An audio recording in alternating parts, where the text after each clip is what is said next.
everybody. So today's Thanksgiving. I'm finally making a video because it's just my husband and I, so we're not making a huge dinner since I can't eat most of the stuff in Thanksgiving dinner anyway, and we're not going to make a huge turkey because even the smallest turkey was just way too much for two people, and he didn't want like a capon or anything like that. So I was like, we'll do ham. We got a little chunk of ham and that takes like 20 minutes to make. So I'm like, I need to make a video. I haven't updated you guys on what happened with the Cerclage, and that was last week. That was on the 17th. So I went in at 4, I got up at like 4:15 in the morning. We had to be there at like 5:30 in the morning. And we do live about 40 minutes away. So that was so early. And I only got like 3 hours of sleep the night before. I wasn't nervous or anything. I just don't sleep well to begin with. And I usually fall asleep between 1 and 2 in the morning, even though I go to bed at like 9. I just don't fall asleep that early. So we got there. It took a while to check in. There was a few people before me, and the check-in, I think I didn't check in till like 6 o'clock. I was just like, wow, this is a really slow process. But you know, they kept everybody socially distanced and we all have masks on. It just seemed like it took really longer than it should have. But you know, it's Corona, everything is different. So they took me back to the prep area and they gave me a hospital gown that was really weird. It wasn't a cloth one. It was like one of those paper gowns that is disposable, but inside it had this like plastic thing in it. And I was like, okay, that's weird. And later somebody told me that you can hook it up to a machine and it keeps you warm. It like blows air in, kind of like a blow dryer. And I was like, oh, okay. I didn't need that. I was sweating so much during the procedure.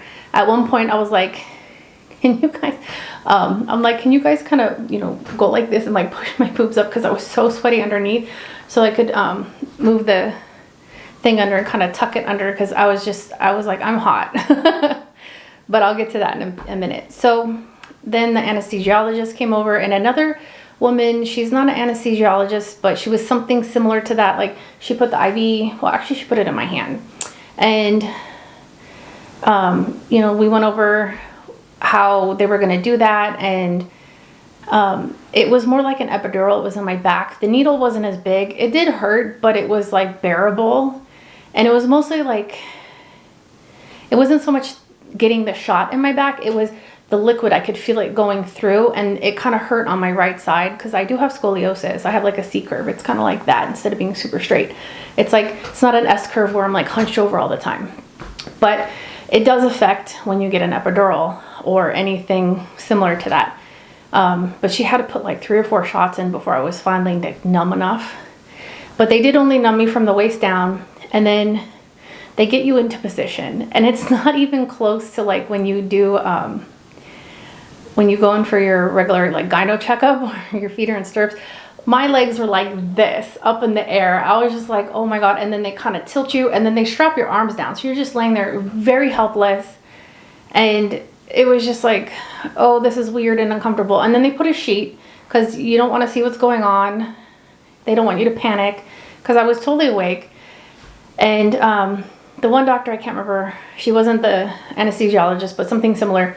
She was there and she was like checking the machines and stuff, and she chatted with me. So that made it go faster. And the procedure only took about 20 minutes. But then there was this weird little thing that happened at the end that wasn't like,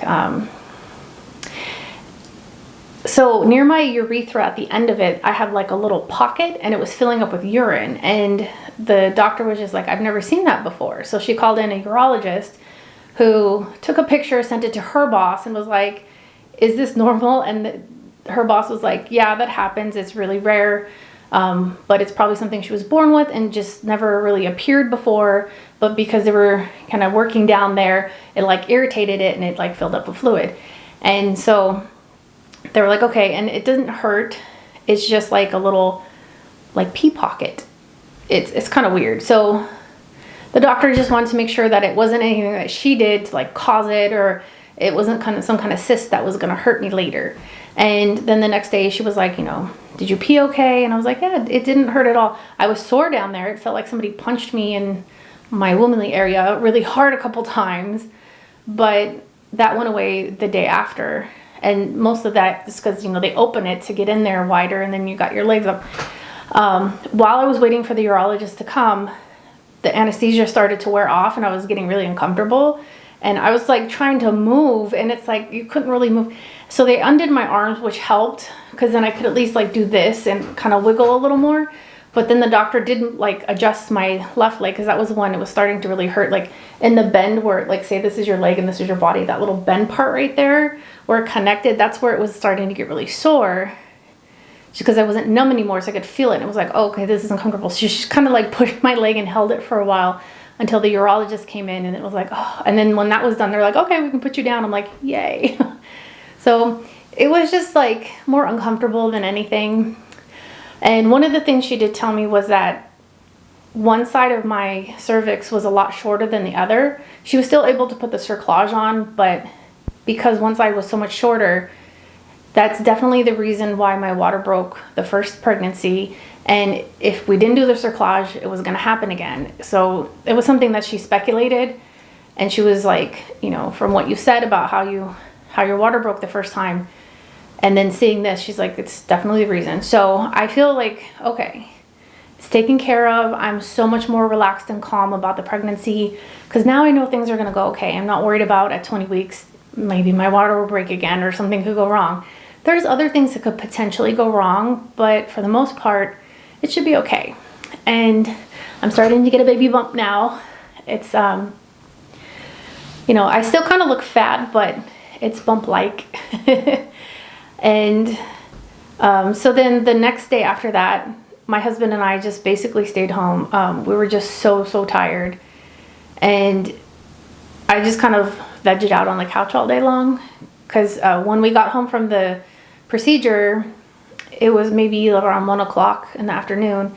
And I slept for a couple hours. And then when I woke up, I had to eat something because I hadn't really eaten. I had breakfast after the procedure. They gave me something, but it was small and I had used those calories already. And then I ate and then I just kind of went to bed again. And the next day I was really tired. But, you know, the doctor called and checked up on me. And then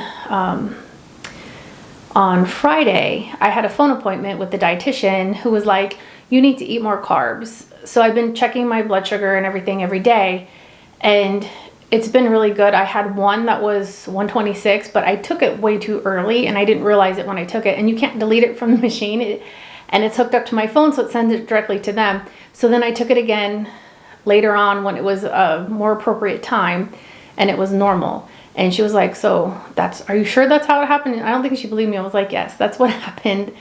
It was too early. So she was just like, okay, well, you know, tell me about what you're eating. And I eat like protein and vegetables, but she's like, you need to eat way more carbs. It's kind of hard to work more carbs into your diet when you don't eat them that often. I mean, I love bread, but it's like you can't just always have as much carbs as they want me to eat. So that's been kind of difficult. And now my days kind of revolve around eating and taking my blood sugar. It's like every 2 hours. It's like, oh. So,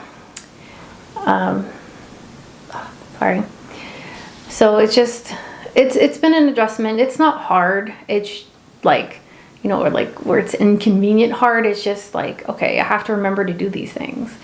And then on Tuesday, I had another doctor's appointment with the OB, and that went well. I talked to her, and she looked at my blood sugar numbers, and she was like, oh, you know what, you're fine. And she's like, we expect them to go up at some point in the 3rd trimester because that's typically what happens. But my numbers are usually between 70 to 90. I do get over 100 sometimes, but I only had a few that were a little over 120. And the highest one was like 126. And then the other two that were over 120, one of them was 121. And then the other was 123. And the 123 one was because I had lemonade. We went and got pizza and there was nobody there besides the employees, and they were back in the kitchen area. So it's like, well, we can eat here instead of taking it home. And it wasn't even pizza. It's like, they call it a pizza wheel. It's like this round thing or this like tube, and they cut it in half. And I didn't even eat the whole thing. Like one half, I definitely put that in a box. And the other one, I just couldn't eat it all. But I did have 2 glasses of lemonade because it was kind of salty and made me thirsty. So like my blood sugar was 123. But she was like, you know, it's okay. It's not that bad. It's once in a while. It's not like every meal. my blood sugar is too high. And usually it's like around 140 is when they're worried. It's just 120 is kind of the target of normal. So it's like, I'm doing good with that and they're happy. And so I'm like, okay, I'm not gonna stress off the dietitian too much, but I'm trying to eat more carbs because that is important. Let me see. And then, yeah, yesterday we just kind of were relaxed at home and we made cranberries. My mother-in-law has a really great recipe and we made that together and we made 2 pounds of cranberries, and I can't really eat as much as I normally would because it has sugar in it. And I'm like, oh, so my husband's like, more for me.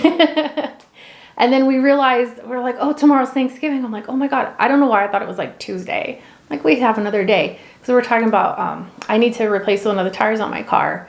It has a hole in it. It's slowly leaking air, and it's been like that for months. And we're like, okay, we have to replace this because it could blow out or something. And I'm like, let's go do that tomorrow. And then I was like, oh my God, tomorrow's Thanksgiving. Like, we can't do that. So it's just been a really weird, the last 2 weeks have been kind of just flown by, and they've been good, but I've also been just really tired and kind of recuperating, because when I have a doctor's appointment and then I have to leave, then I come back, it's like I'm tired, and just having to schedule every day out with every 2 hours eating something, it kind of eats up my day. And so like some days I get up and I shower, I'm like, I'm gonna make a video today, and then I have to do something and I don't do it. But I mean, things could be worse and they're not, so I'm not complaining. It's just been tiring, but we're happy. You know, we're having a good Thanksgiving. We're gonna have a small meal, and so I hope you guys are all doing well on Thanksgiving too. And next week I have a bunch of appointments. I'm looking, I have like 3 appointments each Tuesday, Wednesday, and Thursday, so they're in a row. I'm going to be really tired tomorrow or next week. But I'll have lots to talk about because they're all different types of appointments from what I'm looking at. Like, one is follow-up to the procedure, the other one is a blood sugar dietitian-y thing, and then the other one is the urologist appointment. So yeah, lots happening next week. And then it's also my anniversary and my father-in-law's birthday, and it's a busy week. So gobble gobble again, and see you guys soon. Bye.